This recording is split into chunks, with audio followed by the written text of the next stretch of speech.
And if the Bitcoin price goes up and our share price outperforms Bitcoin, that allows us to bring the Bitcoin onto the balance sheet. So by doing that, we increase the Bitcoin per share for our existing shareholders. And I suppose that's one of the world's first, I think that is the world's first truly Bitcoin denominated bond.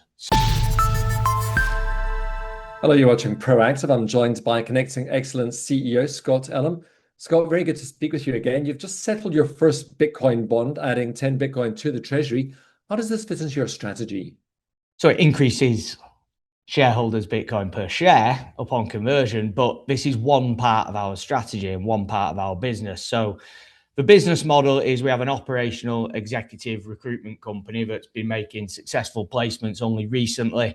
A US sales director with an AI intelligence firm, a UK managing director of an integrated services firm, US based director with a recognizable global consulting firm. So the operational side of a business, we are gearing up, and our conservative estimates as a growth plan to put in place for that will be, even if the capital markets were closed to us, based on the scale of the business right now, we'll be looking for a 25% Bitcoin per share yield from the operational business. That's what we are estimating in our growth plans. The capital raising side of the business, where we have the likes of Richard Byworth with his Nomura background, Vijay Selvam with his Goldman Sachs background, we want to design tools that allow us to increase Bitcoin per share in the capital markets as well. This is one of those tools, and we believe it's a scalable tool that will appeal to international investors as well as UK investors. So looking forward to rolling it out over 2026 with some more. The XCE Bitcoin bond is interest-free, converts to shares, and offers downside protection. Can you break down how this bond works in plain English for shareholders and potential investors? Yeah, so we sell the bond at a 30% premium to share price. So bondholders are paying more for their shares than an investor who buys on a retail platform or an institution who purchases shares on the market. So the bonds then convert when the shares outperform Bitcoin by 20% in any environment.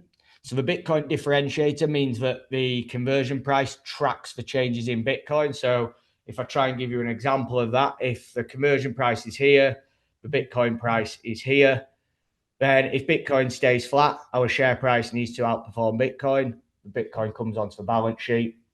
If the Bitcoin price goes down and our share price stays there, we can convert, bring the Bitcoin onto the balance sheet. And if the Bitcoin price goes up and our share price outperforms Bitcoin, that allows us to bring the Bitcoin onto the balance sheet. So by doing that, we increase the Bitcoin per share for our existing shareholders. And I suppose that's one of the world's first, I think that is the world's first truly Bitcoin denominated bond. So it appeals to Bitcoin holding institutions, because if you can imagine, if they've got hundreds or thousands of Bitcoin that they want to actively use, it effectively gives them a 2% downside protection with a free option to the upside. And it can appeal as well to pound holding investors looking for Bitcoin exposure and want their exposure to match the performance of Bitcoin or exceed the performance of Bitcoin. So I think that the simplest way for me to say that is it appeals to shareholders because the bond buyers are paying a premium to the share price, and therefore it is increasing their Bitcoin per share more than it would be if we were issuing shares to raise money. Just to make it clear, Scott, with Bitcoin's volatility, how do you balance risk and reward with increasing Bitcoin per share? And how does this bond program protect investors? As you can tell, I like Bitcoin, Stephen, and the business is geared towards increasing Bitcoin per share and holding as much Bitcoin as we can. So for me, Bitcoin is the only truly fixed supply asset with a fixed issuance schedule. Now, 95% of Bitcoin that will ever exist are already existing. Sizable amount of them will have been lost over the years, but the next decade sees the remaining 4% of Bitcoin mined. And then the remaining 1% will be mined between, I think, 2035 and 2140. So one Bitcoin will always be one Bitcoin, Stephen, and the percentage of Bitcoin that you own will always be a fixed measure. Nobody can confirm how many pounds or dollars will be in existence in 6 months or a year's time. So the volatility of Bitcoin as the asset class is becoming more institutionally adopted will continue to lower, and the value of Bitcoin will continue to increase when measured against the pound or the dollar.